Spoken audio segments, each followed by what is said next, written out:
Si Lyra Oliveros ay isang lady pilot na lumaki sa marangyang buhay.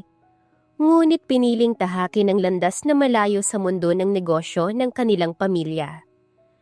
Matapos ang ilang taong paglipad sa iba't ibang bansa, napagdesisyonan niyang magbakasyon sa isang probinsyang tahimik, malayo sa gulo ng syudad at sa pressure ng kanyang apelyido. Pero sa unang araw pa lang, nasiraan siya ng sasakyan at doon niya nakilala si Jack Sarmiento, isang mekanikong puno ng grasa at tila walang pakialam sa kanyang sosyal na hitsura. Hindi niya inaasahang may kakaibang dating ang lalaking to. Sa araw-araw niyang pagbisita sa shop nito, unti-unti siyang nahulog sa charm ng pagiging simple, prangka at grounded ni Jax. Ngunit isang araw, isang malaking lihim ang nabunyag. Si Jax pala'y hindi ordinaryong mekaniko, kundi isang bilyonaryong may-ari ng kilalang chain ng luxury car dealership sa buong bansa. Gumuho ang pananampalataya ni Lyra sa inakalang natagpuan na niya ang totoong tao. Pakiramdam niya ay niloko siya, pero sa kabila ng sakit at tampo, pipiliin ba ni Lyra ang lalaking minahal niya sa kanyang pinakasimpleng anyo? O iiwan ng lalaki dahil sa hindi pagpapakatotoo nito? Ang mansyon ng mga Oliveros ay tahimik sa umagang yon. Pero sa loob ng isang kwarto, isang babae ang abala sa pag-iimpake ng mga gamit nito. Si Lyra Oliveros, isang 27-year-old lady pilot, ay kilala sa kanyang pagiging independent, matapang at may pagkamaarte.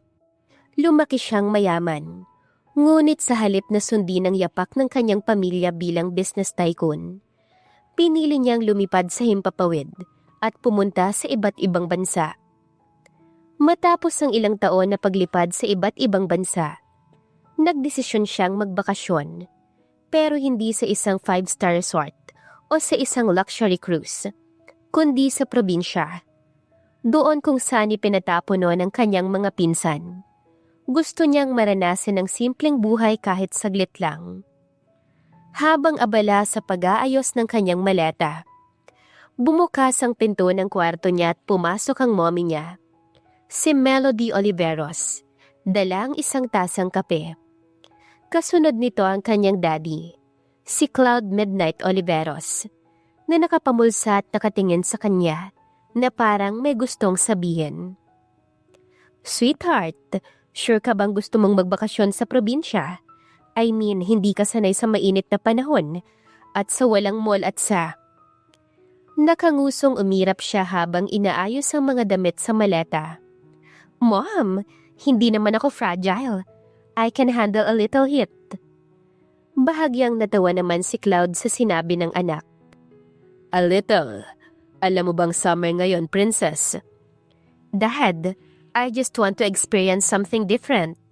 Imagine, wala akong schedule, walang early morning flights, walang pressure.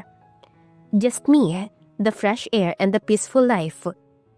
Maarting sabi niya na bahagyang dinipapa ang mga braso. Umupo sa kama ang mommy niya at hinaplos ang buhok niya. "Pero anak, hindi mo ba gustong magbakasyon sa Europe? May villa tayo sa Italy, o kaya naman sa Japan. Alam kong matagal mo nang gustong bumalik doon." Napabuntong hininga siya at umupo sa tabi ng mommy niya. "Mom, I've been to almost every country I wanted to visit. I have seen the Eiffel Tower, eaten sushi in Tokyo, and drank wine in Tuscany. Pero hindi ko pa naranasan ang nabuhay sa isang simpleng probinsya, yung tipong hindi ako Lyra Oliveros, the heiress, or Captain Oliveros, the pilot. Gusto ko lang maging normal. At saka gusto kong makita ang buhay ng mga pinsan ko doon dati." Nagpapasalamat talaga si Melody na hindi gumagawa ng kabalastugan ng anak niyang babae. Maarte ito pero nasa lugar naman. Kaya nga thankful siya at hindi na niya kailangan itong ipatapon sa probinsya.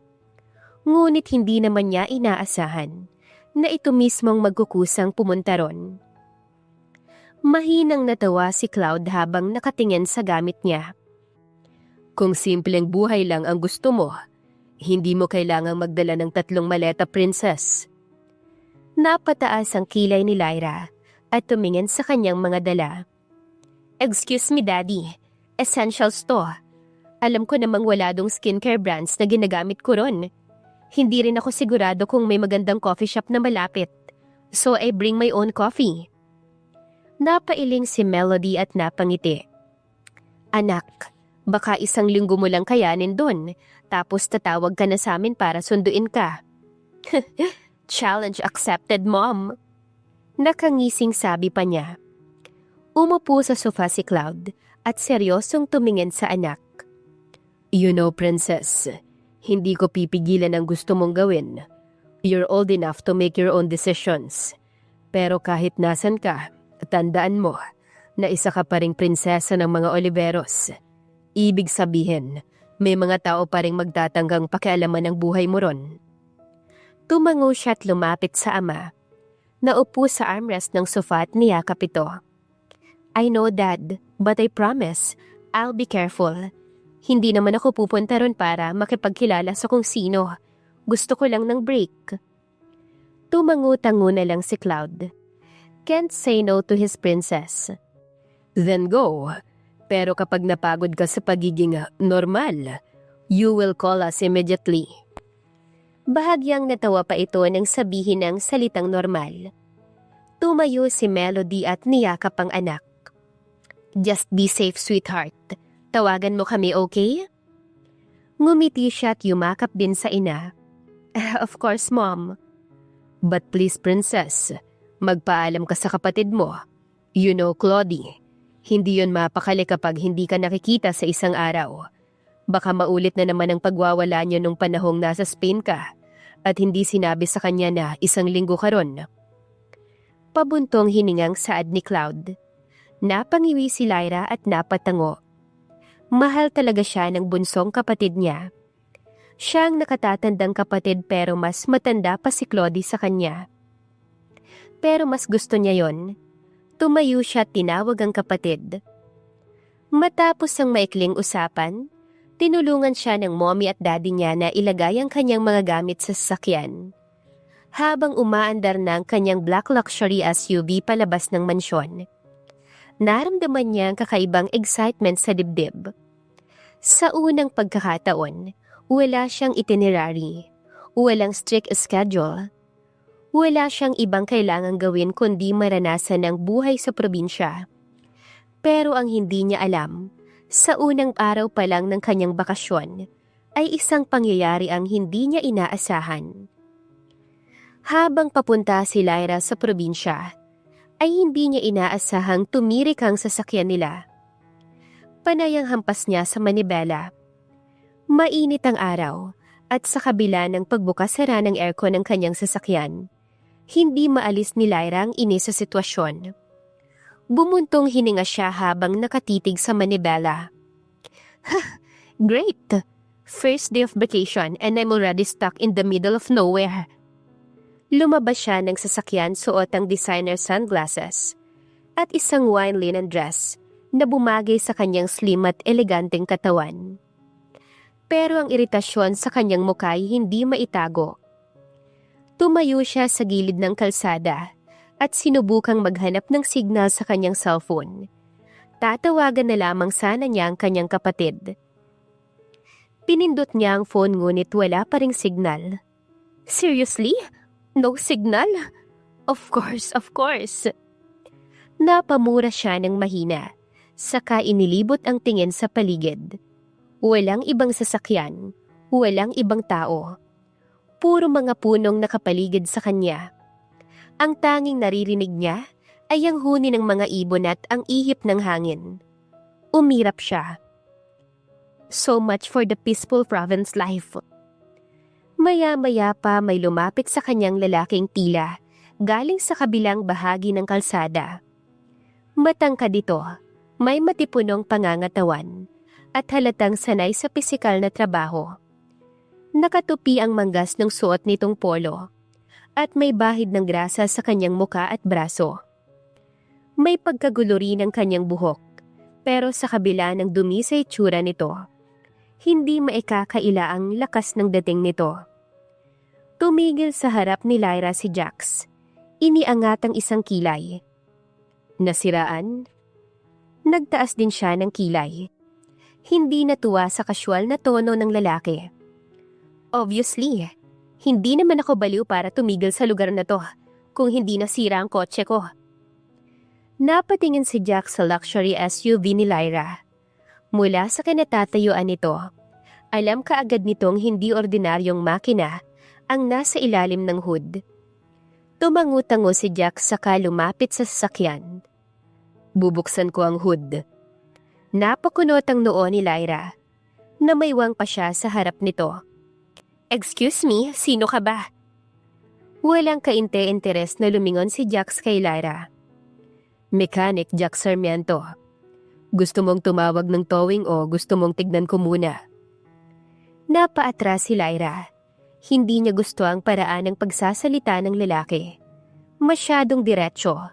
Parang wala man lang respeto sa kanya bilang isang babae. Ayaw niya sa lalaking to. Umikot ang mata niya. Look, I don't even know if you're really a mekaniko or just some random guy pretending to help. Doon na lumingon si Jax at sa unang pagkakataon, nagtagpo ang kanilang mga mata. Napansin ni Lyra ang kakaibang kinang sa mga mata ng lalaki. Parang may halong amusement ang mga yon. Mahinang tumawa to. Kung gusto mong maghintay dito hanggang dumilim, suit yourself, miss. Pinagmasdan siya ni Lyra ng mabuti. Mukhang wala namang intensyon ng lalaki na lokohin siya. At kung totoo ngang mekaniko ito, mas mabuti nang ayusin kaagad ang sasakyan kaysa maghintay sa wala. Bumuntong hininga si Lyra at siya nang bumukas ng hood ng sasakyan. Fine, pero bilisan mo. Nilapitan ni Jax ang makina at sa isang tingin pa lang, alam na niyang hindi ito simpleng sira lang. Sinuri niya ang ilang parte. Sinubukan ng wiring at pagkatapos ng ilang minuto, tumayo siya ng diretso at tumingin kay Lyra. Titignan ko muna sa baba. Pinag-cross ni Lyra ang braso habang nakatingin dito. Hindi pa rin siya makapaniwalang naipit siya sa ganitong sitwasyon. Na-stuck siya sa probinsya with a broken car at ang mekanikong wala pa yatang interes na kausapin siya. Nasa ilalim na ng kotse si Jax. Walang imik habang abala sa pagsusuri ng makina. Pero hindi iyon ang point. Ang point ay hindi siya nito pinapansin. Humugot siya ng malalim na hininga. Excuse me? Wala siyang sagot na nakuha mula rito. Excuse me, Mr. Mechanic. Mas nilakasan pa niya ang boses. Bumaba ang tono sa inis. Muli ay walang sagot mula rito. Napakuyom ang kamao ni Lyra. She was not used to being ignored. Sa buong buhay niya, lahat ng tao ay nagbibigay ng atensyon sa kanya. Pero heto siya ngayon. Parang hangin lang para sa lalaking to. Umirap siya saka bumulong sa sarili. Unbelievable! Sinubukan niyang tumingin sa paligid upang aliwin ang sarili.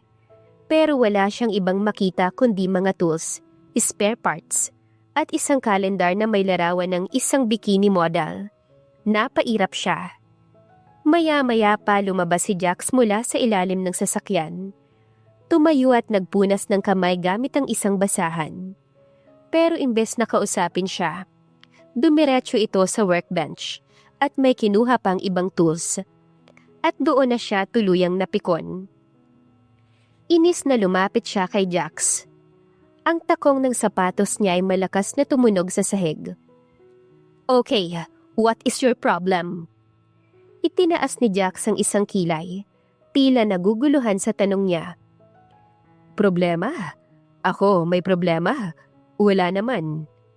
Nagtaas din siya ng kilay, hindi nagpatinag dito. Yes, bakit hindi mo ako kinakausap? Nagkibit balikat si Jax. At bakit kita kakausapin? Napanganga siya sa sagot nito at hindi makapaniwala. What? I'm your customer. Nagpahid pa ulit ito ng grasa sa kamay. Parang hindi naapektuhan sa drama niya. And, hindi ka naman nagtatanong tungkol sa sasakyan mo. Akala ko gusto mo lang magreklamo. Muntik nang sumabog ang ulo ni Lyra sa sagot nito. Halos maiyak siya sa frustration. Unang beses nangyari sa tanang buhay niya yon. Huh, are you serious right now? Nagkibit balikat ulit si Jax. Dead serious. Napatikom ang bibig ni Lyra at sinubukang kumalma. Hindi siya pwedeng magwala rito. She was better than this.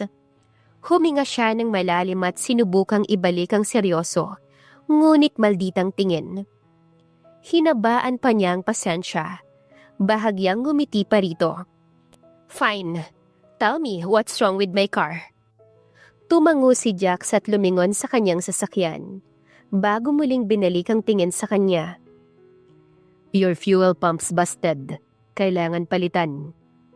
Tumango-tango siya at nag-aantay ng kasunod. At hindi na pinansin ang kanina pang pag-i-English nito. And? Nagpahid ito ng pawis sa noo gamit ang likod ng kamay nito. And wala akong stock ngayon. Kailangan pang umorder. Napasinghap si Lyra. Halos mapatalon sa frustration. What? Tumango si Jax at parang walang nangyari. Yeah, usually may stock kami. Pero naubos kahapon. Next delivery, baka bukas pa or sa susunod na araw. Napahawak siya sa sentido. Tila gusto nang bumagsak sa sahig. This cannot be happening. Tumango ulit si Jax. Walang emosyon ang muka. Well, it is. Napahawak siya sa balakang. Pilit na hinuhulma ang sitwasyon sa isip niya. So, anong gagawin sa kotse ko? Sumandal sa gilid ng sasakyan si Jax. Kailangang dalhin ito papunta sa shop ko para maayos. Napahawak sa sentido si Lyra. Parang gusto nang sumabog sa inis. Unbelievable! Bakasyon na bakasyon tapos ganito kaagad? Mukhang malas ka ngayong araw. Nakangising saad nito na kinasama ng mukha niya. Pinagmasda ni Lyra ang mukha nito. Marumi sa grasa. Pawisan, pero may kung anong confidence na hindi niya maipaliwanag. Hindi niya alam kung ano ang mas nakakainis, ang sitwasyon niya o ang lalaking kaharap niya. Huminga siya ng malalim, pilit na kumalma. Fine, saan yung shop mo? Tumayo ng diretso si Jax at tinuro ang isang direksyon. Mga 5 kilometro mula rito. Kung gusto mong sumakay sa motorsiklo ko, mas mabilis tayong makakarating. Napatras siya, gulat na gulat. No way! Hindi ako sasakay ng motor. Natatawang napailing si Jax. Suit yourself, princess. Pero kung gusto mong maglakad sa ilalim ng araw ng naka-white dress, good luck. Napalunok si Lyra at muling tumingin sa paligid. Totoo nga. Wala siyang ibang choice kundi ang sumama kay Jax. Bumuntong hininga siya saka tumingin kay Jax nang may pag-aalinlangan. Fine, pero bagalan mo lang ang pagpapatakbo mo, okay? Tumango si Jax. May nakakalokong ngiti sa labi nito. Promise. Inayos muna nila ang tali sa motor at kotse bago sumakay si Lyra sa likuran ni Jax. Ilang sandali pa naramdaman na ni Lyra ang malamig na hangin habang bumabiyahe sila gamit ang motor ni Jax. Sa kabila ng inis sa lalaki, hindi niya maiwasang mapansin ang init ng katawan nito habang mahigpit siyang nakakapit. Habang papalapit sila sa bayan, lalo siyang nakakaramdam ng inis. Hindi niya alam kung bakit. Lalong nadagdagan niyon nang bumaba siya sa motor nito. Padabog siyang lumapit sa kotse at binaba ang maleta. Ang dami naman yan. Saan ka ba pupunta? Tanong ni Jax nang mapansin ang 3 maleta niya. Tatarayan niya sana ito nang maalalang may kailangan pa pala siya. Pilit ang ngiting tinignan niya to. Alam mo ba kung saan ang Hacienda Oliveros? Tanong niya ng may halong lambing. Tumaas ang kilay ni Jax. Oo naman, sikat yan dito sa probinsya. Lahat ng tao alam ang hasyenda na yan. Pumalakpak si Lyra. Nilapit niya ang mga maleta sa harap ni Jax. Kunot ang noong tinignan naman ito iyon, nagtataka. Very good. Since you help me na rin naman, lubusin mo na. Pakidala naman ito doon. Hatid mo na rin ako mamaya pagkatapos mo sa mga maleta ko. Akmang sasagot pa sana ito nang putulin niya. Thank you, ang bait mo naman talaga. I'll wait for you here na lang okay? Nakangising lumayo pa siya rito para hindi na ito magreklamo pa. Walang nagawa si Jax kundi ang sumunod na lang. Napasubo pa yata siya. Bakit ba tinulungan niya ang babaeng maarte na yon? Hinayaan na lang sana niya ito sa daan. Siguradong wala pa siyang poproblemahin. Panay ang buntong hininga niya habang hinahatid ang maleta nito sa Hacienda Oliveros. Kahit may pagtataka sa kanya kung bakit doon at anong relasyon ng mga babae sa mga Oliveros, ay sinawalang bahala na lamang niya. Napilitang bumalik si Lyra sa shop ni Jax, araw-araw upang i-follow up ang kanyang sasakyan. Maagang dumating siya sa shop, nakasuot ng beige na linen pants at isang white blouse. Preskong tignan, pero hindi halatang pamprobinsya ang atake niya ron. Suot pa rin niya ang kanyang designer sunglasses, na para bang isang armor laban sa init ng araw at alikabok ng lugar. Pagsapit niya agad niyang nakita si Jax, nakabend sa isang kotse, abala sa pagkumpuni. Hindi man lang siya nito nilingon nang pumasok siya. Lumapit siya tinanggal ang sunglasses at tumikim ng malakas. Excuse me, Mr. Mekaniko? Dahan-dahang bumaling si Jax sa kanya. Parang wala lang. Walang emosyon ang mukha nito. Good morning din sa'yo. Umirap siya at hindi natuwa sa sagot nito. Whatever. Anong update sa kotse ko? Kinuha ni Jax ang isang basahan at pinunasan ng kamay nito. Dumating na yung piyesa, pero marami pa akong ginagawa, kaya baka bukas ko pa ma-install. Napasinghap si Lyra. Hindi makapaniwalang tinignan niya to. Bukas? No way! Bakit hindi mo unahin ang sasakyan ko? Tumawa ng mahina si Jax at umiling. Dahil hindi lang ikaw ang customer ko, miss. May mga nauna sa'yo. Unfair yun sa iba kapag mas inuna ko ang sasakyan mo.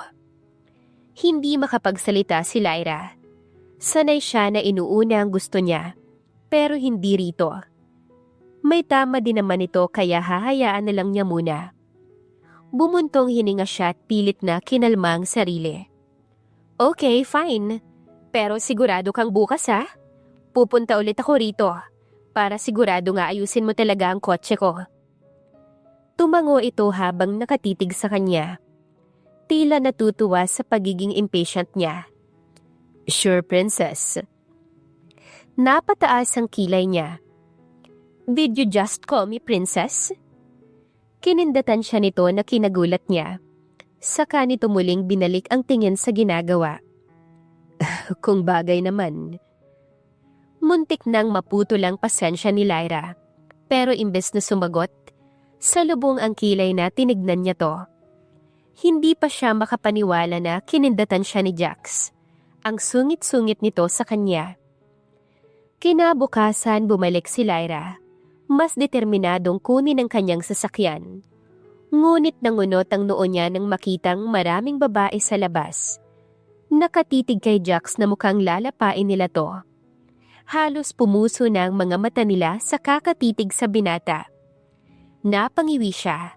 Marami palang nagkakagusto sa masungit na binata. Agad na lumapit siya kay Jax at namaywang dito. Tapos na ba? Nag-angat ng tingin si Jax mula sa ginagawa, pero hindi sumagot kaagad. Sa halip bumaling ito sa isang customer at tinapos ang transaction bago lumapit sa kanya. Hinihimas nito ang panga, parang sinasadya siyang asarin. Mukha bang tapos na? Napapikit si Lyra. Pinipigilan ng sarili na sumigaw. Huminga siya ng malalim. Pinipigilan talagang huwag sumabog. Baka hindi pa nito ayusin ang sasakyan niya. Jax, kapag hindi mo inayos yan today, maghahanap na ako ng ibang mekaniko. Tumawa si Jax, mukhang hindi natakot sa banta niya. Good luck sa paghahanap. Kapag may nahanap kang mekaniko, pakibalita sa akin. Sa pagkakaalam ko, nag-iisa lang tong shop ko sa probinsya. Natigilan si Lyra. Napansin niya na hindi lang basta-basta mekaniko si Jax. Maraming lumalapit dito, nagtatanong tungkol sa kotse, at tila iniidolo siya ng iba pang manggagawa. Halos lahat ay may tiwala dito. Boss Jax, wala ka talagang kapantay pagdating sa makina. Nakangiting saad ng isang customer. Marunong din naman siya sa makina, hindi nga lang ng kotse kundi eroplano. Kahit yung mga taga Maynila dito nagpapaayos sa'yo, hindi ba? Parang proud na tanong ng pangalawang customer. Nagtaas ng kilay si Lyra. Lumingon si Jax sa mga to at sandaling nakipag-usap saka muli siyang tinignan. Curious na tumingin siya kay Jax. Totoo yon? Tumango-tango ito pero parang wala lang sa kanya. Oo, bakit? Ha? So hindi ka lang basta mekaniko? Bahagyang napangiwi si Jax. I never said I was. Napatikom ang bibig ni Lyra. Minsan gusto niyang ipukpok ang bag niya sa ulo ni Jax dahil sa attitude nito. Pero hindi niya maitatanggi. Napahanga siya nito. Sa ikatlong araw, hindi na lang tungkol sa kotse ang dahilan ng pagpunta ni Lyra sa shop. Hindi niya alam kung bakit, pero parang nagiging parte na ito ng routine niya. Nakita niyang busy si Jax sa isang lumang Mustang. Pinagkakaguluhan ng mga tao. Lumapit siya rito. Ano yan? Hindi man lamang lumingon sa kanya ang abala sa pagsusuri ng makina. 67 Mustang Fastback. May sentimental value sa may-ari. Hindi niya inaasahang may passion sa boses ni Jax. Mahilig ka pala sa classic cars? Nagtatakang tanong niya. Tumango si Jax, nagpatuloy sa ginagawa. Oo, mas may karakter kaysa sa mga bago. Tinitingnan niya to habang nagtatrabaho. Hindi maiwasang humanga. Ang galing. Napansin ni Jax ang mga tingin niya kaya napangiti ito. Umangat ang tingin nito sa kanya, tinukso siya. Gusto mo bang matuto tungkol sa mga kotse? Umirap siya. Maarteng tinaasan ito ng kilay. No thanks, hindi ko hobby yan. Tumatawang napailing ito. Sayang, baka may talent ka. Nagulat si Lyra nang mapansin ng sarili na hindi na siya gaanong nainis. Sa kabila ng pagiging brusko ni Jax, may isang bagay rito na nakakagaan ng loob. Hindi ito katulad ng mga lalaking kilala niya. Walang kayabang-yabang, walang pagpapanggap, at hindi niya maiwasang mapansin na unti-unting nagugustuhan niya ang simpleng mundo ng mekanikong ito. Sa mga sumunod na araw, tila naging parte na ng daily routine ni Lyra ang pagpunta sa auto shop ni Jax. Hindi niya alam kung bakit, pero kahit wala siyang balak magtagal, lagi siyang tumatambay sa shop. Pinapanood si Jax habang nagtatrabaho. Pinag-cross niya ang mga braso, sumandal sa isang post habang pinagmamasdan si Jax. Sigurado kung dinedelay mo talaga yung pag-aayos ng sasakyan ko. Hindi ito lumingon, abala sa isang lumang sports car. At anong basihan mo? Umirap siya at lumapit dito.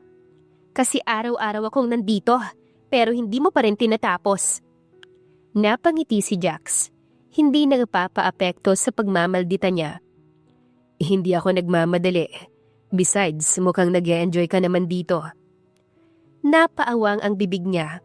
What? Sinong may sabing nag-e-enjoy ako rito? Tumingin ito sa kanya. Pinahid ang grasa sa kanyang kamay gamit ang basahan. Wala naman. Pero kung talagang gusto mo na yung kotse mo, Bakit hindi ka pa maghanap ng ibang mekaniko? Yoran Oliveros, madali lang para sa inyo na gawan niya ng paraan. Nagsalubong ang kilay niya. Walang sagot sa tanong na yon. Napansin ni Jax ang panandaliang pagkataranta ni Lyra, kaya't bahagya siyang napangiti. Aminin mo na, gusto mo lang akong makita araw-araw. Nakangising bulong nito. Agad na itinulak niya ito ng mahina sa balikat. Feeling, pwede ba bilisan mo na lang ang trabaho mo at isunod mo na yung akin? Malakas na tumawa ito saka bumalik sa ginagawa. Gusto mo bang ikaw na lang mag-ayos? Napatikim siya. Lumayo ng bahagya rito. Hindi ako marunong sa ganyan. Tinapik nito ang hood ng kotse. Di subukan mo, para naman may gawin kang matino habang naghihintay. Napataas ang kilay niya. Pinagtitripan mo ba ako? Umiling ito at pilyong umiti. Serious offer. Alam ni Lyra na sinasadya ni Jax na hamunin siya. Pero sa hindi niya maipaliwanag na dahilan, nagustuhan niya ang ideya. Matapang siya sa cockpit ng eroplano. Pero dito, ibang usapan na to. Fine, sige. Ano ba ang kailangan kong gawin? Kinuha nito ang isang wrench. Iniabot sa kanya. Hawakan mo to.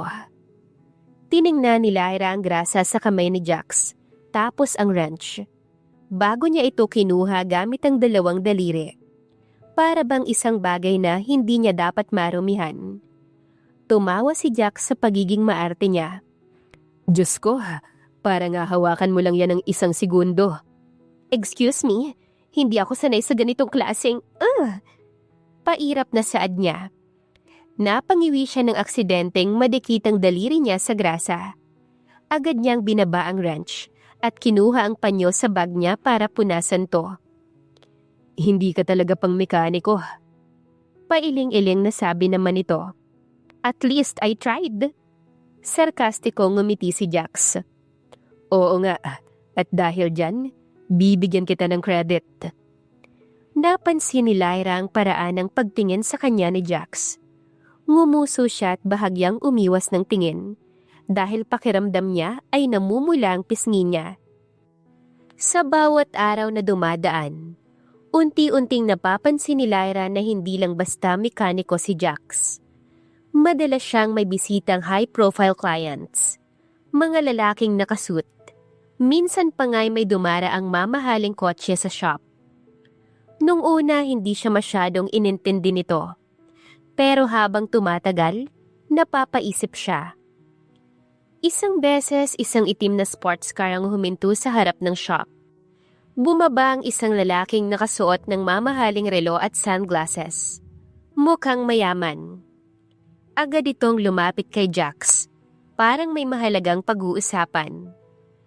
Pinanood lang ni Lyra mula sa malayo. Ngunit hindi niya maiwasang mapansin ang bahagyang pagbabago sa ekspresyon ni Jax. Mula sa sarkastikong mekaniko, naging seryoso to. Ano kaya yon? Magpapaayos din kaya sila? Nagtagalang naging usapan nila at nang umalis na ang mga taong yon. Parang may kakaiba na sa mukha ni Jax. Para itong may malalim na iniisip. Nang makita nitong nakatingin si Lyra ay agad itong ngumiti. Pilit na tinago ang kung anong bumabagabag sa isipan nito. Anong kailangan nila? Nilapitan siya nito. Pilit na binabalik ang kaninang mood nito habang kausap siya. Uy, nagugutom ka na ba? May malapit na karinderya rito. Masarap ang lomi. Nakataas ang kilay niya. Hindi nagpadala sa pagpapalit nito ng topic. Sino yung kausap mo? Sandaling natigilan si Jax, pero mabilis na ngumiti sa kanya. Customer. Sumimangot siya, halatang hindi kumbinsido sa sagot nito. Customer? Mukha siyang negosyante, hindi lang basta customer. Mahinang tumawa si Jax. Inakbayan siya at itinulak papunta sa kalsada. Masyado kang tsismosa, Miss Oliveros. Lomi na lang isipin mo. What's lomi? Alam ni Lyra na iniwasan ni Jax ang tanong niya Pero sa halip na mainis, lalo siyang naintriga. Sino ba talaga si Jack Sarmiento? Ang dami mong tanong. Makikita mo rin naman mamaya. Come on, miss. Hilig talaga nitong tawagin siyang miss. Bilang nga lang yata ang pagtawag nito sa pangalan niya. Pero hinayaan na lamang niya to. Hindi naman iyon big deal kasi kahit anong tawag nito sa kanya. Pakiramdam niya ay kinikilig siya. Sa araw-araw nilang magkasama, hindi lang basta kaba. Unti-unti nararamdaman ni Lyra na may kung anong sumisibol sa puso niya. Minsan hindi niya maintindihan kung bakit siya nagstay sa shop, kahit wala naman siyang ibang gagawin. Naabutan niya si Jax na nagpapahinga sa ilalim ng isang kotse. Nakaupo siya sa tabi ng isang bench. Pinapanood ito. Dapat ba talaga akong nandito pa? Lumabas ito mula sa ilalim ng kotse. Nakangisi habang hawak ang wrench. Hindi mo naman ako iniwan. So I guess gusto mong nandito. Napasimangot siya. Nagkunwaring naiinis. Ang kapal mo. Pero totoo hindi ba? Tumingin si Jack sa kanya. Seryoso pero may halong pilyo ang ngiti. May kung anong kilabot ang dumaan sa katawan ni Lyra. Hindi niya alam kung dahil sa init ng araw o sa paraan ng pagkakatingin ni Jack sa kanya. Dream on, Mr. Mekaniko. Tumingin ito sa langit. Hindi niya alam kung seryoso ba o aasarin siya pagkatapos. Malay mo someday, ikaw na mismo ang umamin. Hindi sumagot si Lyra, pero sa loob-loob niya, natatakot siyang baka totoo nga ang sinasabi nito. Inis na bumuntong hininga siya, kunwaring sinamaan ito ng tingin. Sa sumunod na mga araw lalo pang naging mas malapit sina Lyra at Jax.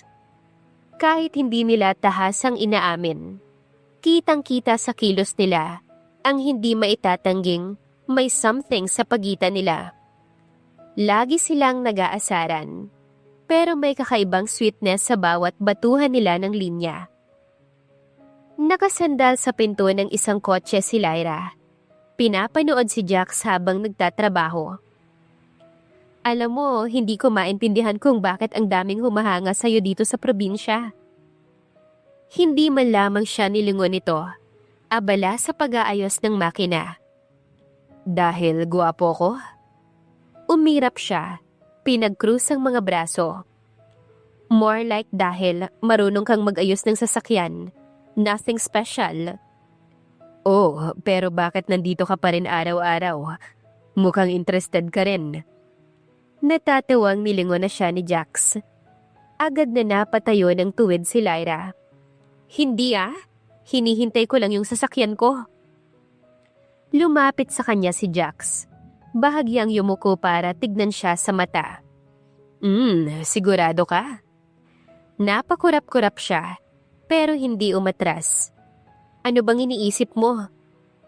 Na baka hindi lang kotse mo ang gusto mong i-follow up. Ngumisi ito at mas nilapit pa ang mukha sa kanya. Napalunok siya saka agad na itinulak ito ng mahina sa balikat.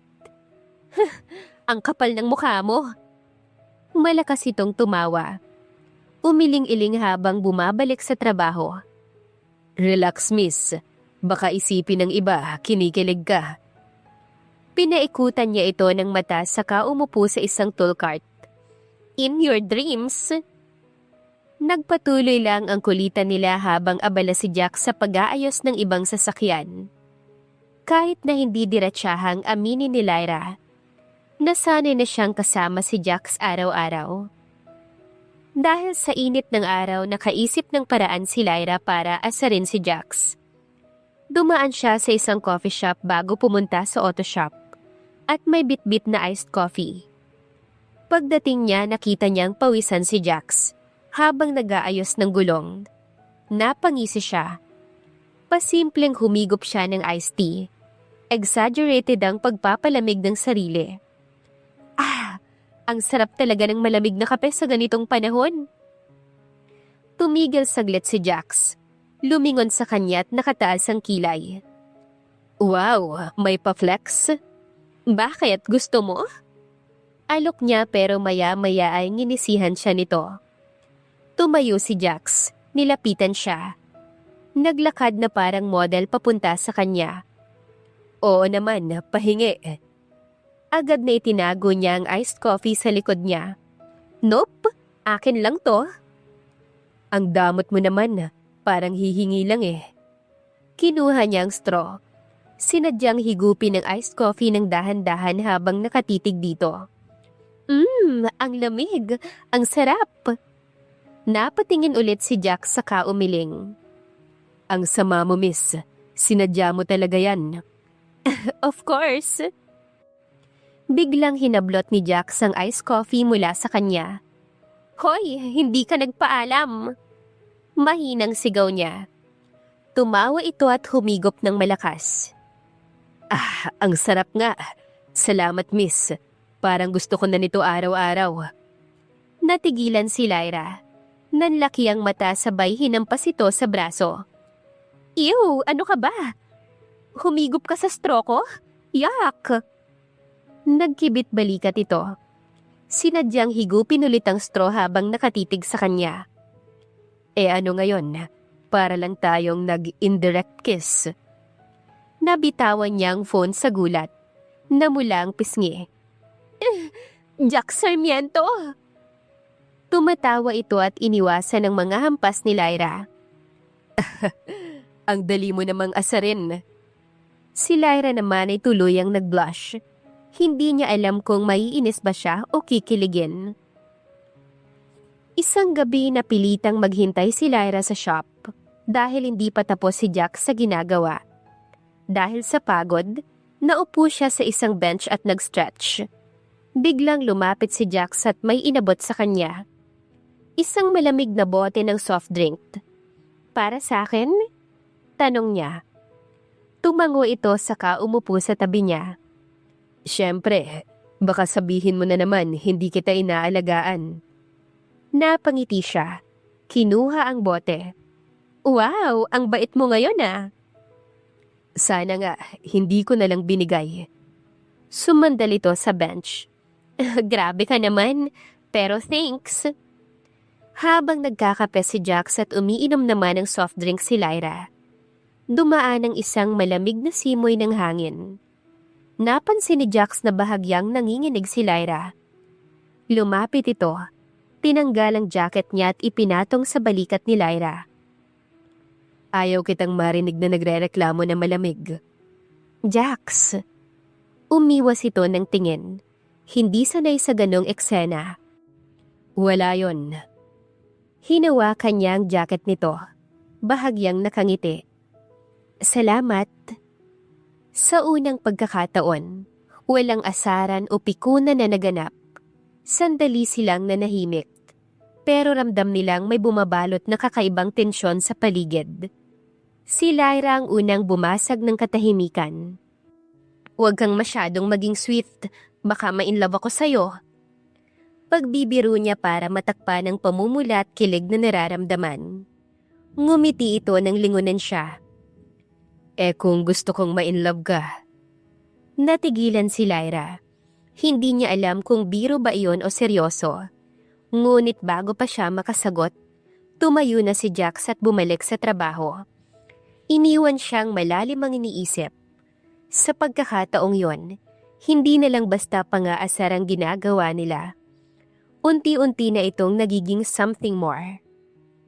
Isang gabi iniabot ni Jax ang helmet kay Lyra. Halika, may ipapakita ako sa'yo. Kumunot ang noo niya. Tinitigan ng helmet. Para saan to? Surprise, sakay ka na lang.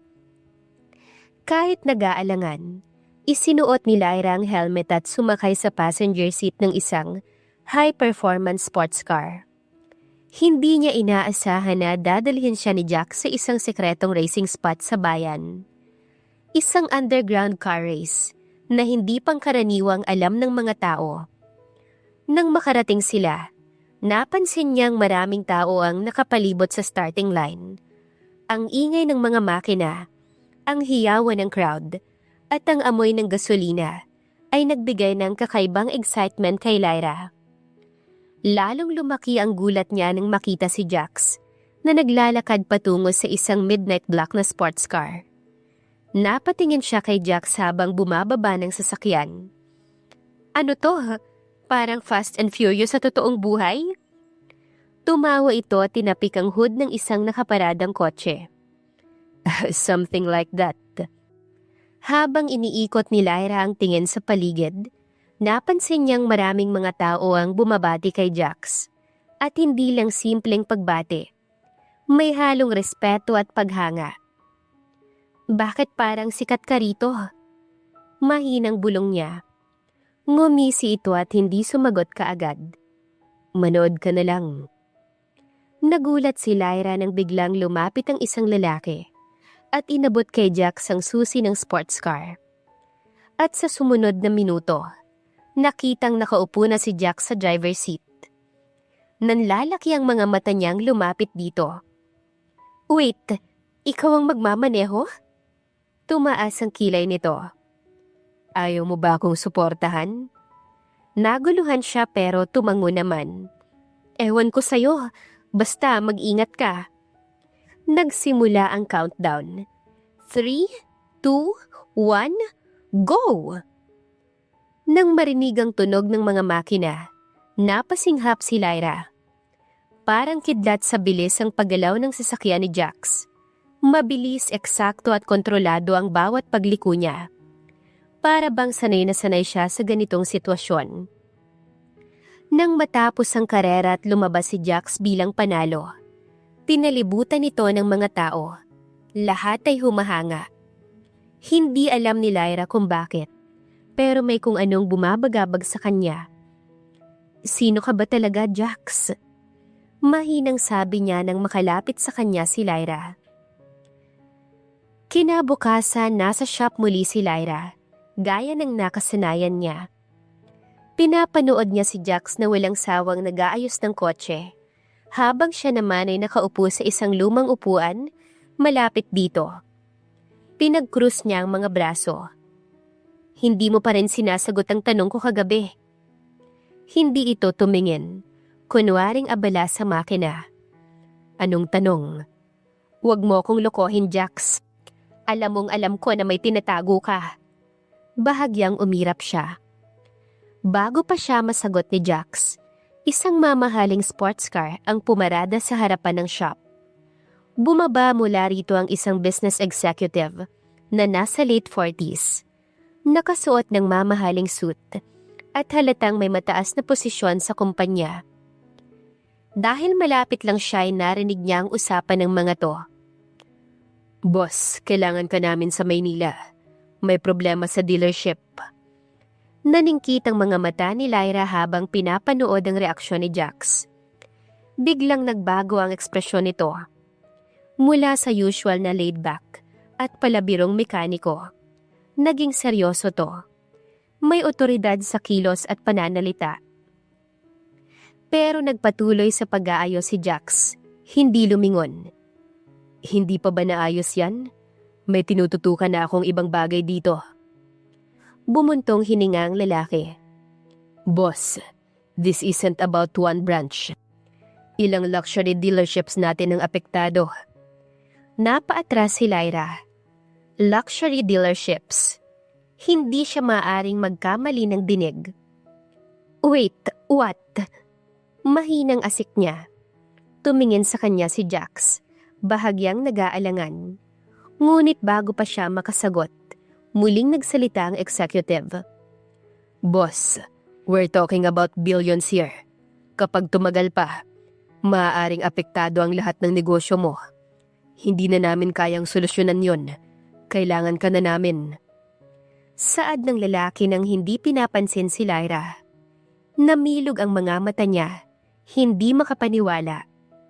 Negosyo mo? Lumingon sa kanya si Jax.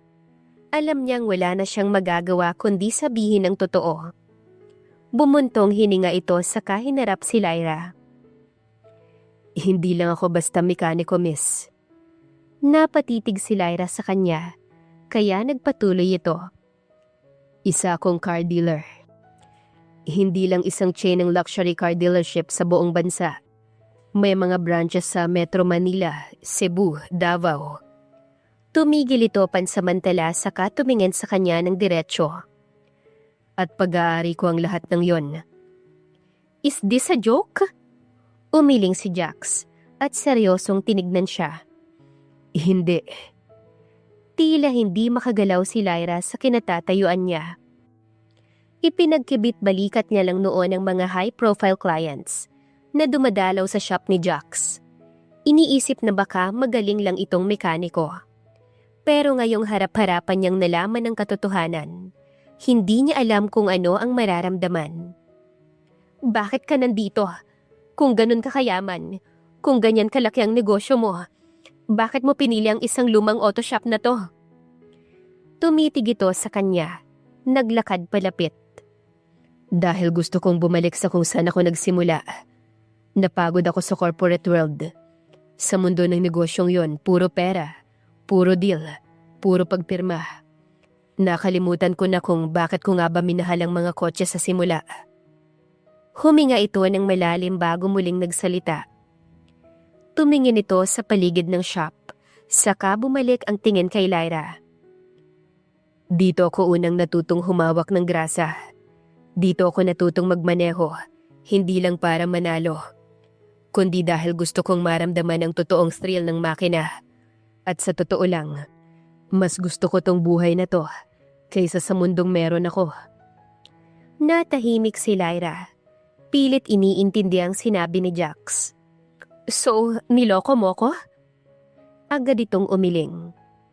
Hindi. Wala akong niloko, miss. Hindi ako nagsinungaling.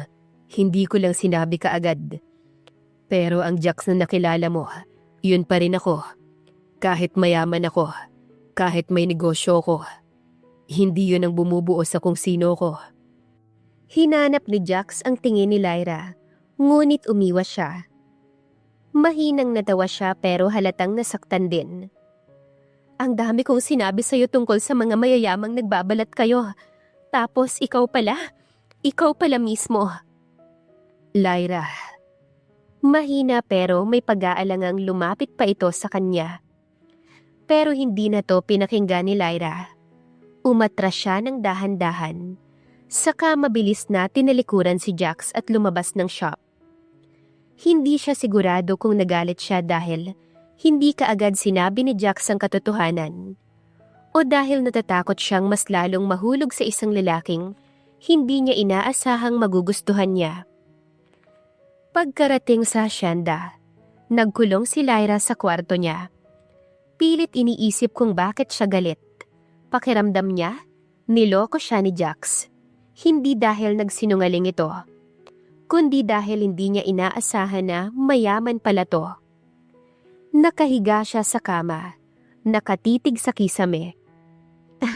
Akala ko iba siya.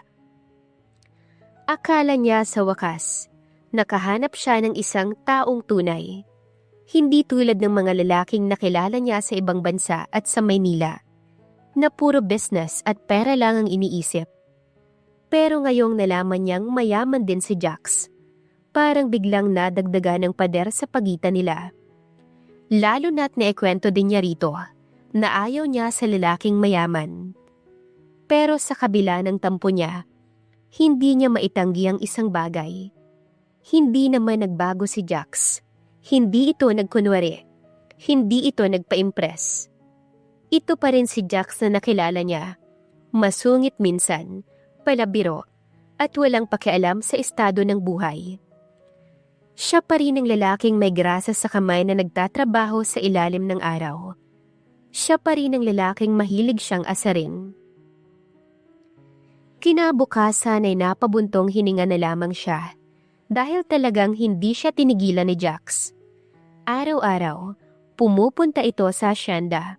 May dalang kung ano-ano. Mula sa paborito niyang coffee blend, hanggang sa isang lumang wrench na aniyay lucky charm niya sa unang kotse niyang inayos. At syempre, hindi siya makatanggi. Isang umaga abala si Lyra sa veranda, umiinom ng kape, nang biglang sumulpot si Jax. May hawak na isang maliit na kahon. Nakangiting itinaas nito ang hawak. Dala ko na ang peace offering ko. Tumaas ang kilay niya. Hindi pa rin sigurado kung susungitan nito o hindi. Wala akong sinabi na gusto ko yan. Umupo ito sa harap niya. Ipinatong ang box sa mesa.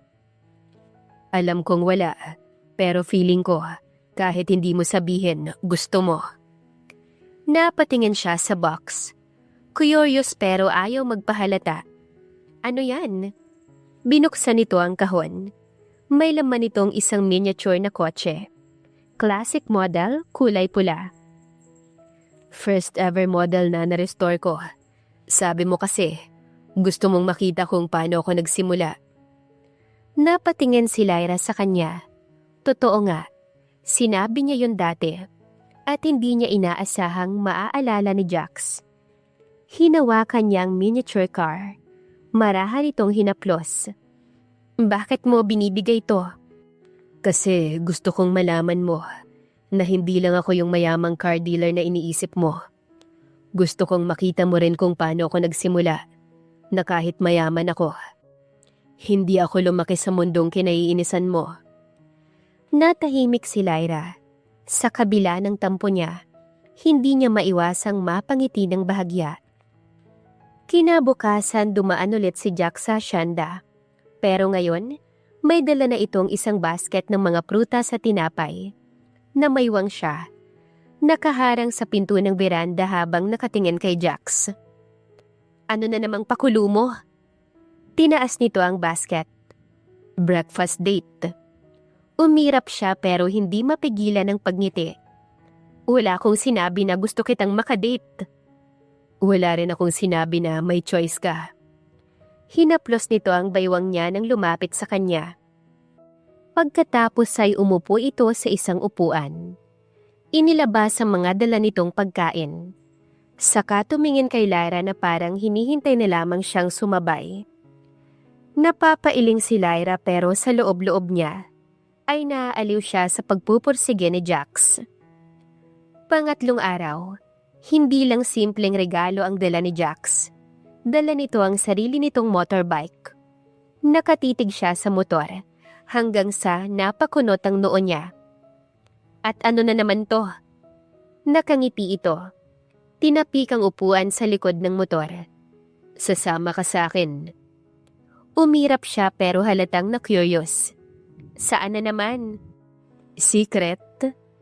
Matagal siyang tinignan ni Lyra. Pero sa huli, napabuntong hininga siya at umiling. Pabuntong hiningang sumakay siya. Kapag niloko mo ko, sisisihin kita habang buhay. Tumawa ito.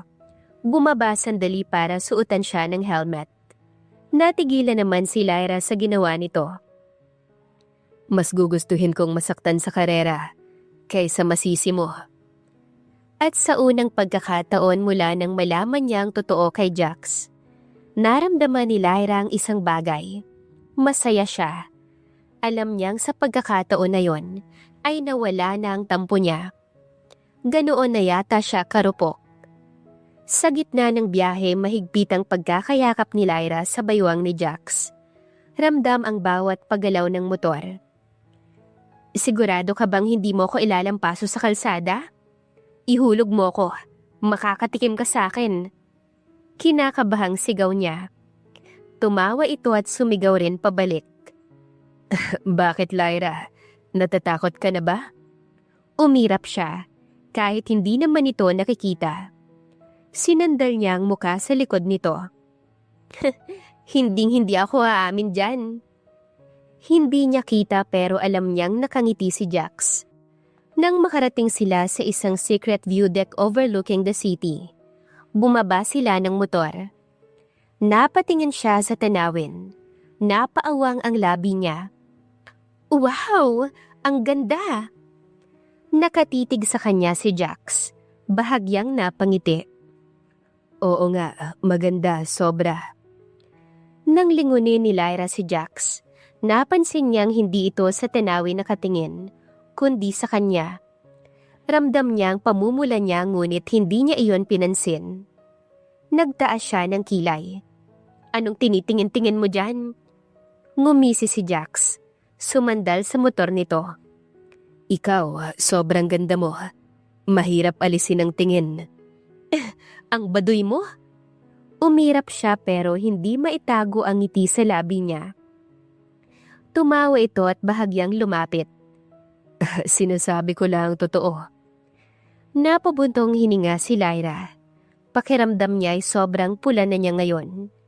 Hindi niya alam kung dahil sa hangin o dahil sa paraan ng pagtitig ni Jack sa kanya. Tahimik silang nakatayo roon. Malamig ang hangin na dumadampi sa balat nila, pero nagiinit ang titigan nila. Hanggang sa maramdaman ni Lyra ang malambot na daliri ni Jax na dumadampi sa kanyang pisngi. Maingat na itinabyang ilang hibla ng buhok niya. Ano na naman yan? Paos na saad niya. Bumabawi dahil alam kong nasaktan kita. Umiwas siya ng tingin, pero naramdaman niyang mabilis na tibok ng puso niya. Huwag mo akong ganyanin, mahina ako sa ganyan, Jax. Napangiti ito. Hinawakan ng baba niya at marahang itinapat ang mukha niya rito. Bakit? Baka mahulog ka? Kaya kitang saluhin, miss. Tingnan natin kung sinong unang mahuhulog. Nakangusong sinamaan niya ito ng tingin. At sa unang pagkakataon, hindi niya itinatanggi sa sarili na matagal na siyang nahulog kay Jax. At hindi na niya alam kung paano aangat muli. Nagising si Jax ng umagang yon na puno ng sigla. Handang asarin na naman si Lyra at dalhan ng bagong dahilan para kiligin ito.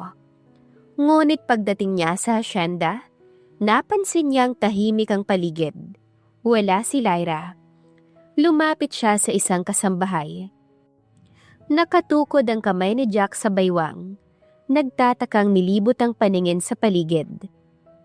Nasaan si Lyra, Carlin? Umalis po siya kaninang madaling araw. May emergency raw po sa kanila. Napakunot ang noo ni Jax. Saan siya pumunta? Tanong niya, nang hindi maproseso ang sinabi nito. Sa Maynila po. May kung anong sumikip sa dibdib ni Jax. Umalis si Lyra nang hindi man lang siya sinabihan. Hindi na siya nag-isip pa. Nagpunta siya ng Maynila. Gamit ang mga koneksyon niya, mabilis niyang nahanap ang address ng pamilya ni Lyra.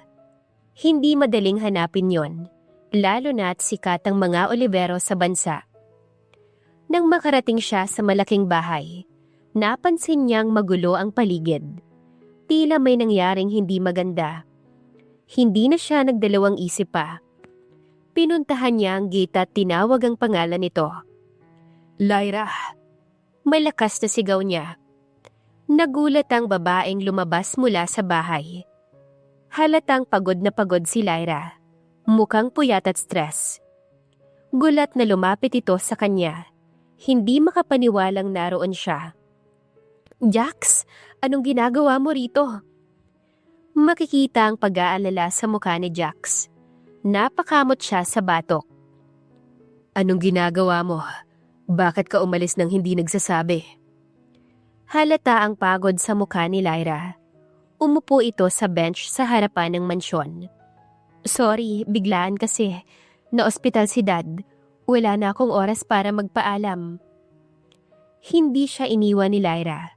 Umalis lang ito dahil sa pamilya.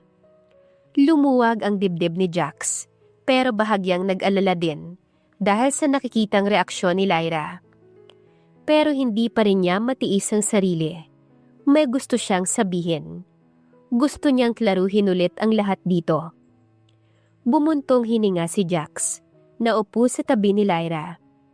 Hinawakan ang ulo nito para isandal sa dibdib niya. Akala ko, iniwan mo na ako. Nagtatakang napatingala siya rito. Napakura pa siya. Hindi niya inisip na ganoon ang mararamdaman ni Jax. Hindi ko sinasadya. May emergency lang talaga. Mahinang sagot niya. Mapait na ngumiti ito pero kita ang lungkot sa mata nito. Alam mo ba kung ano ang unang pumasok sa isipan ko? Na iniwan mo ko dahil sa ginawa ko. Nagtaas siya ng kilay. Ginawa mo? Bumuntong hininga ito. Ang hindi ko pagsabi agad kung sino ko, kung ano ko. Napakunot ang noo ni Lyra. Jax! Hinaplos ni Jax ang buhok niya. Hindi ako nagsinungaling sa'yo, miss. Pero hindi ko rin agad sinabi ang totoo. Hindi dahil gusto kitang lokohin, kundi dahil gusto kong maranasan ng simpleng buhay, kahit saglit lang. Nakatingin si Lyra sa kanya. Yumuko si Jax. Hinagka ng noo ni Lyra bago ito tinitigan. Sa mundong ginagalawan ko, halos lahat ng tao nakatingin sa akin dahil sa pera ko. Dahil sa pangalan, yaman at kasikatan. Pero gusto kong makita kung paano ko bilang ako. Bilang si Jax, hindi bilang isang mayamang negosyante. Bumigat ang dibdib ni Lyra dahil naintindihan niya. Nagtampo siya nung una pero pinagsisihan niya yon. Pero nang dumating ka, biglang nagbago ang lahat. Hindi lang ako bumalik sa pagiging mekaniko dahil gusto kong maranasan ng simpleng buhay, kundi dahil gusto kong makita pa. Gusto kong makasama ka habang nasa probinsya ka. Kumislot ang puso ni Lyra.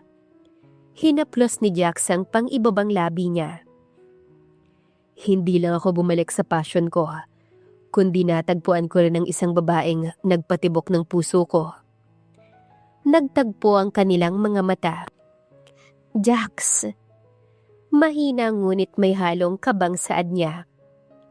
Alam kong sinabi mong ayaw mo sa mayayaman, na gusto mong lumayo sa mundo ko. Kaya lalo kong hindi sinabi ang totoo, dahil gusto kong makilala mo ko bilang ako. Hindi bilang isang negosyanteng kinaiinisan mo, hindi bilang isang mayaman. Gusto kong makilala mo ko bilang si Jax. Natahimik si Lyra. Hindi niya alam kung ano ang sasabihin. Noon pa niya na-realize na mali ang ginawa niyang pagtampo. Ang tanga ko pala, no? Nagulat si Jax. Ha? Huminga siya ng malalim, bahagyang ngumiti pa. Sa totoo lang, hindi ko alam kung bakit ako nagalit nun. Siguro natakot ako.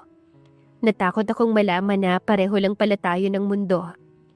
Natakot akong isipin na baka hindi totoo ang lahat ng nangyari sa atin. Dahil alam ko kapag lalaking negosyante, hindi mapagkakatiwalaan.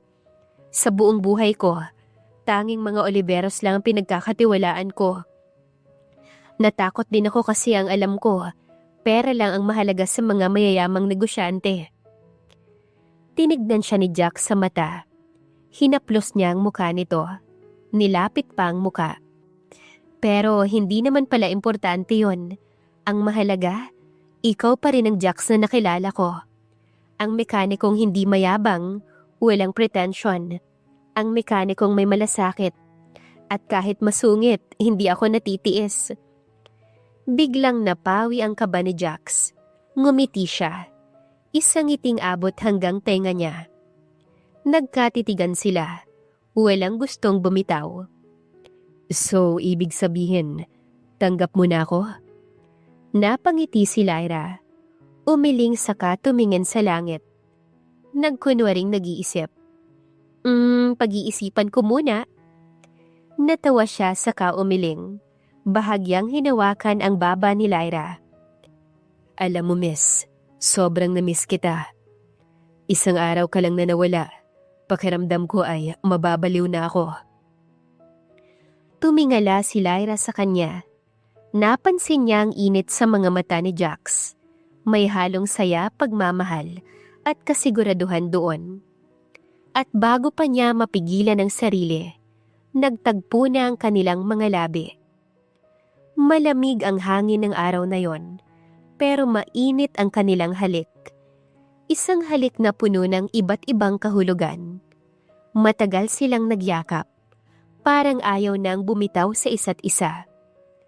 Mahigpit na niyakap ito ni Lyra. Ikaw na siguro ang pinaka-bipolar na lalaking nakilala ko. Minsan ang lambing mo, pero madalas talaga'y masungit ka. Tumawa ito, hinigpitan ang yakap sa kanya. At ikaw ang pinakamataray pero pinakamaarting babaeng nakilala ko. Napanguso siya. Mahal mo naman. Natahimik si Jax. Walang laban sa sinabi niya. Dahil iyon naman talaga ang totoo. Hindi na ako kukontra dahil tama naman yung sinabi mo. Napangiti siya ng tumingala. May natutunan ako. Tumingala rin siya rito. Nakataas ang kilay. Ngumiti si Jax. Marahang hinaplos ang pisngi niya. Na minsan sa buhay, hindi natin kailangang tumakas sa mundo para lang maging masaya. Napangiti si Lyra. Tumango-tango at sinandalang ulo sa dibdib ng kayakap. I agree, kasi minsan may isang taong darating na kaya kang tanggapin kahit saan ka pa nanggaling o kahit sino ka man. Nagkatitigan sila at sa mga sandaling yon, alam nilang pareho nilang natagpuan ang mga sagot sa hinahanap nila. Matapos ang kanilang pag-aminan at paglalim ng relasyon, napagpasyahan ni Lyra at Jax na puntahan ng pamilyang Oliveros upang formal na ipakilala si Jax sa mga magulang at kapatid ni Lyra. Handa ka na ba? Bulong ni Lyra habang hawak ang kamay ni Jax. Hindi. Bulong balik ni Jax. Pilit na ngumiti. Pero wala na akong choice, hindi ba? Pinisil nito ang kamay niya. Laban na to. Sa isang sala, nagtipo ng buong pamilya Oliveros. Naupo sina Lyra at Jax sa isang sofa. Magkatabi at magkahawa kamay. Si Cloud, ang ama ni Lyra ay nakaupo sa tapat nila. May seryosong ekspresyon sa muka. Si Melody, ang ina ni Lyra, ay nasa tabi ni Cloud. Pilit pinapakalma ang asawa. Ang iba ay may kani-kaniyang pwesto. Jax, iho, nice meeting you again. Matagal na rin simula nung huli tayong nagkita sa isang business meeting. Magalang na tumango si Jax. Samantalang napanguso naman si Lyra dahil kilala pala ng pamilya niya si Jax. Opo, Mrs. Oliveros. Nice meeting you again po. Dahil sa pagkabisi ko sa probinsya, hindi ko na rin nagawang maka-attend sa mga business meeting. Lyra. Taas kilay na tawag ni Cloud habang tinititigan ang kamay ng anak na nakakapit pa rin kay Jax. Hi po, Sir Cloud. Bati ni Jax na may halong kaba sa tinig. Good morning. Napangiwi si Cloud at sinamaan ng tingin si Jax. Mabutit alam mo pang bumati. Hindi yung kakausapin mo muna ang asawa ko nang hindi dumadaan sa akin. Masungit na saad ni Cloud.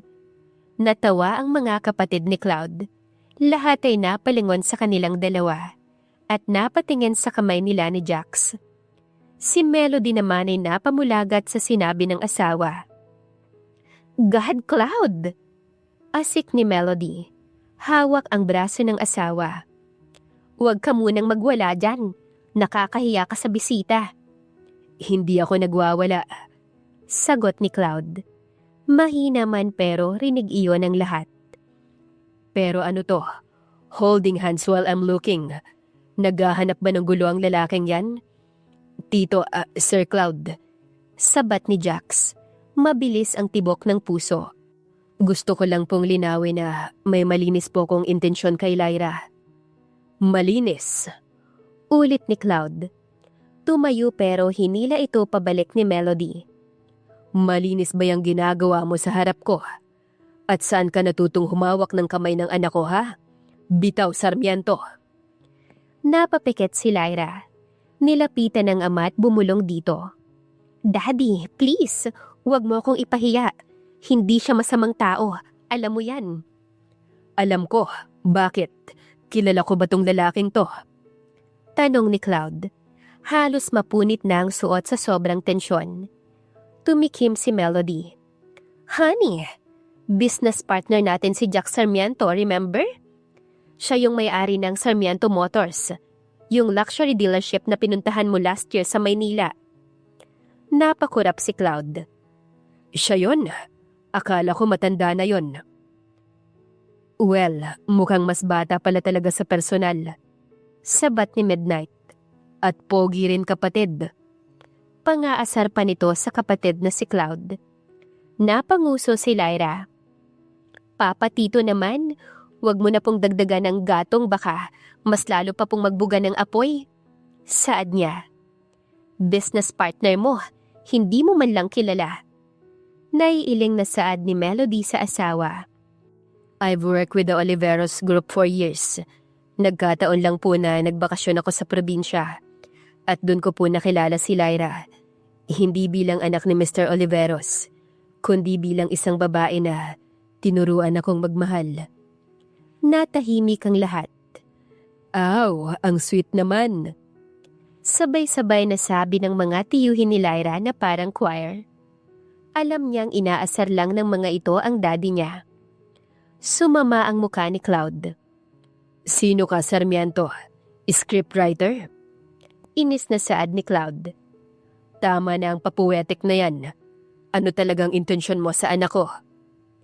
Samantala, ang mga tiyuhin ni Lyra ay pinipigilang matawa sa reaksyon ni Cloud. Mukhang mahihirapan si Cloud na tanggapin na may boyfriend na ang prinsesa niya. Nakangising saad ni Tonic. Oo nga, parang gusto nang sipain palabas si Jax. Tutulong nga ako mamaya. Sabat ni Cadence. Napansin nito ni Cloud at tumingin sa kanila ng masama. May problema ba kayo dyan? Bakit hindi niyo ako tulungan? Pamangkin niyo yung kukunin ng lalaking yan. Inis na bulyaw ni Cloud sa mga kapatid. Wala. Natutuwa lang kami sa sitwasyon. At saka bakit ka namin tutulungan? Approve na sa amin si Jax. Sa'yo na lang hindi eh. Nakangising saad ni Storm. Inis na bumaling ulit si Cloud kay Jax. Sagot. Lumapit si Jax dito. Gusto ko po siyang makasama. At kung papayagan niyo po ako, sisiguraduhin kong mas mahal ko siya kaysa sa pagmamaneho ng sasakyan, kaysa sa kahit na anong negosyo ko. Si Cloud, bagaman halatang gusto nang magwala, ay biglang napayuko. Huminga ng malalim. Ayokong magka-boyfriend ang anak ko. Prinsesa ko yan. Yung pangarap kong makapaglaro kami ng Lego ulit, wala na. Kasi may Jax na. Aray ko. Napadaing ito ng kuruti ni Melody. Kaya niyakap ni Cloud si Melody at umiyak sa balikat ng asawa. Bakit mo ako ipagpapalit sa unggoy na yan, baby girl? Ngawa pa ni Cloud habang umiiyak sa balikat ni Melody. Bakit hindi na lang tayo magtayo ng car shop natin? Cloud, please! Bulong ni Melody na pilit pinipigilan ng asawa. Nakakahiya ka. Tumigil ka na nga. Ang prinsesa ko, may ibang lalaki na sa buhay niya. Ayaw talaga nitong tumigil. Ang mga tiyuhin ay hindi na nakapagpigil at nagtawanan na. Hindi nila inaasahan na iiyak talaga si Cloud ng dahil lang doon. Kaya niyakap ni Lyra ang daddy niya.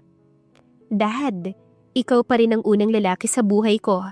Pero sana'y bigyan mo ng pagkakataon si Jax na ipakita ang pagmamahal niya sa akin.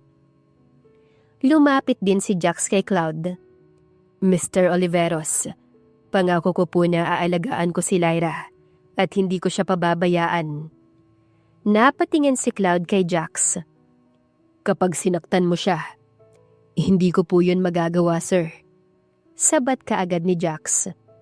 Kasi kapag sinaktan mo siya, ako po ang unang masasaktan. Bulong ni Jax habang nakatingin kay Lyra. At kapag iniwan mo siya, hindi po mangyayari yon. Kahit grasa pa ang mundo, siya pa rin ang pipiliin ko araw-araw. Inis na tinignan ni Cloud si Jax dahil sa pagtutol nito sa mga dapat niyang sasabihin. Okay na, sige na. Hindi ko na kayang kaswitan ninyong dalawa. Layo, layo! Sigaw ni Cloud. Sabay talikod at yumakap kay Melody. Wala pang ang kasal, ganyan ka na. Paano pa kapag kinasal na yung anak mo? Baka himatayin ka na niyan sa altar. Naiiling na saad ni Melody. Hindi ako pupunta sa kasal. Magtatago ko sa ilalim ng kotse. Asik ni Cloud. Habang nagtatawanan ng buong pamilya sa sinabi ni Cloud, si Lyra at Jax ay tahimik lang na nagkatinginan. Hawak pa rin ang kamay ng isa't isa. That's my family.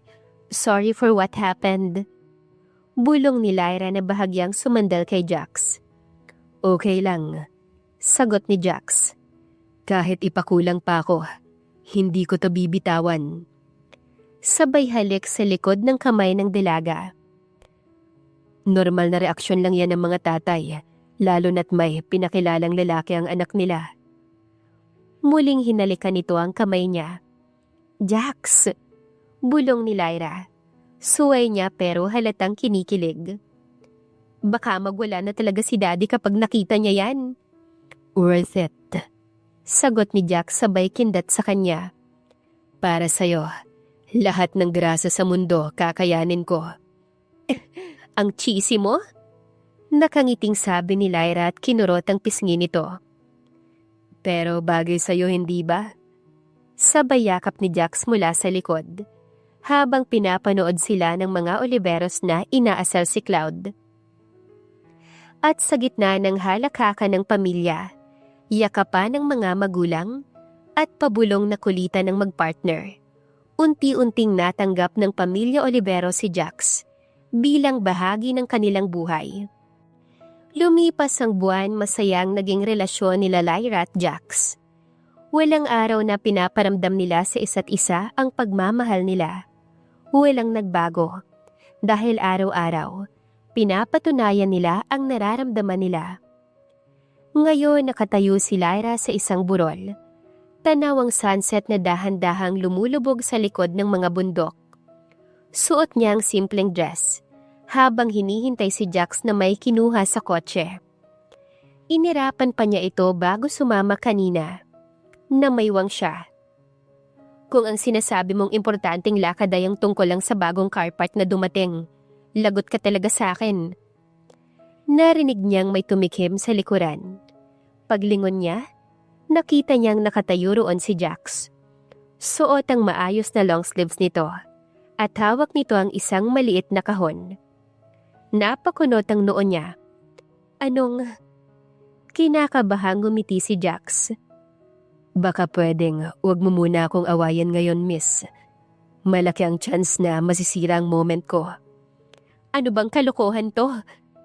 Nakangusong saad ni Lyra. Huminga ito ng malalim, lumuhod sa harap niya. Hindi to kalokohan, Lyra. Natigilan si Lyra. Nanlalaki ang matang tinignan ng kasintahan. Mahigpit ang hawak ni Jax sa kahon. Nakatingin sa mga mata niya. Alam ko, hindi ako perpekto. Madalas akong makulit. Madalas mo akong minumura sa isip mo, aminin mo. Ngumisi pa ito. Pero alam ko rin kung gaano mo ko tinanggap kahit sino ko. Hindi mo ko minahal dahil sa yaman. Minahal mo ko sa pinakasimpleng estado ko. At sa buong buhay ko, wala akong mas ninanais, kundi ang bumuo ng mundo kasama ka.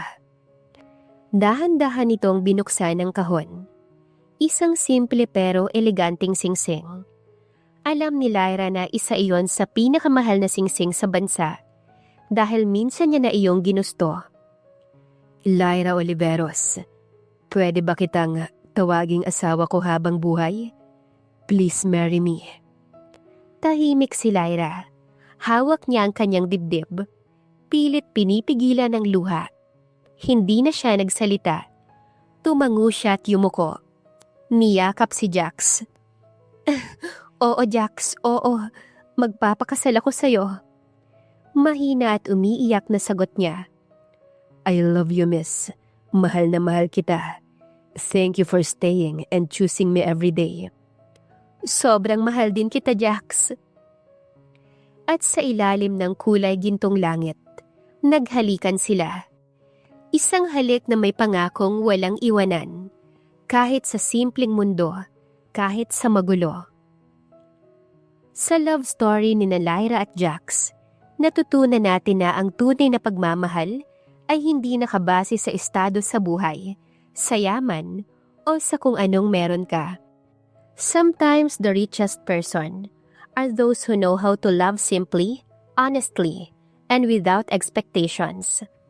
Lyra, who grew up in a world full of glamour and luxury, learned that simplicity doesn't mean settling for less. It means appreciating what's real and genuine. Jax, on the other hand, proved that you don't need to impress someone to be loved. You just have to be yourself.